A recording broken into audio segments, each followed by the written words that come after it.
Why are some Israelis pushing the idea of conquering more foreign land?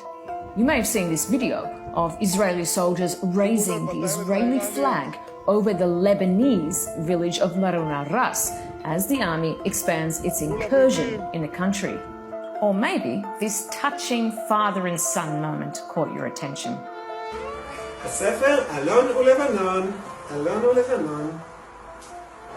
בוקר אחד, בדרכו לגן, הצביע אלון על הערים ושאל את אבא, מה הערים האלו?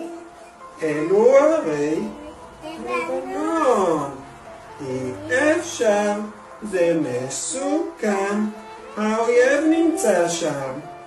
That's the book, Alon and Lebanon, published by an Israeli organization that wants to build settlements in Lebanon. Because it seems the war in Lebanon has boosted the hopes of Israelis with new settlement ambitions.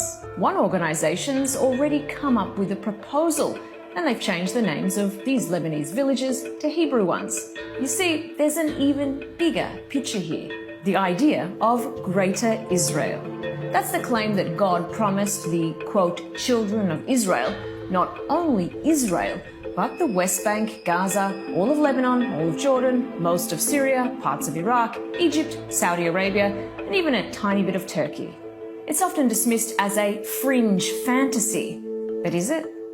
In September, the Jerusalem Post published and then removed this editorial piece entitled, "Is Lebanon part of Israel's promised territory?" It caused quite a stir because the author spells out the religious reasons why these territories really belong to Israel. It goes even further, arguing biblical texts command Jewish people to conquer these territories to fulfill this historic promise. Again, fringe fantasy? Well, not really. While the concept has religious origins, the politics originate from Zionism and the European project at the turn of the 20th century to help Jewish people migrate to what was then historic Palestine. Some in the Zionist movement envisioned the lands under the British Mandate would be part of a new Jewish state. But another mainstream Zionist idea was that other areas should become Israel, including historic Palestine and Transjordan. Look familiar? It might do. Because that's the map on this podium, where Israel's finance minister and chief settler, Bezalel Smotrich, is speaking. He's repeatedly raised the Greater Israel plan. אני רוצה מדינה יהודית. שזה אומר מה? מדינה יהודית. זה נורא נורא מורכב. זו מדינה שמתנהגת לפי עולם הערכים של העם היהודי.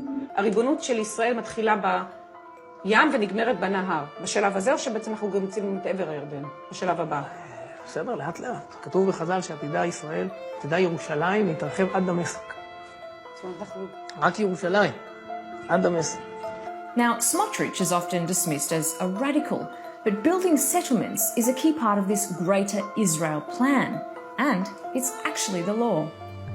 In 2018, the Israeli Knesset passed what's known as the Nation-State of the Jewish People law, enshrining the development of Jewish settlements as a national value. It also defined Israel as an exclusively Jewish state where only Jewish people have the right to statehood. And as we've seen, this settler project has been successful. Israel now controls or occupies about 82% of the West Bank, where most of this occupation energy is focused. And did you know the Greater Israel map is also one of the symbols of the Herut movement? That was an Israeli political party that merged with Likud in 1988. You know Likud, the conservative party that's dominated Israeli politics for the past 5 decades and is headed by Benjamin Netanyahu. And again, it's not like Israel taking over territory is all that wild. In 1967, Israel doubled its territory after the Six-Day War, and although it was forced to give back parts of the Sinai to Egypt, it still occupies the Syrian Golan Heights and the West Bank. Then in 1982, Israel invaded southern Lebanon and occupied it for 18 years. Israel used to also have 21 settlements in Gaza until they were dismantled in 2005. But the war there has reinvigorated Israelis who want to go back. There are even people trying to sell real estate there. establishing Greater Israel a bit at a time, or even reoccupying parts of countries like Lebanon, might sound a bit far-fetched.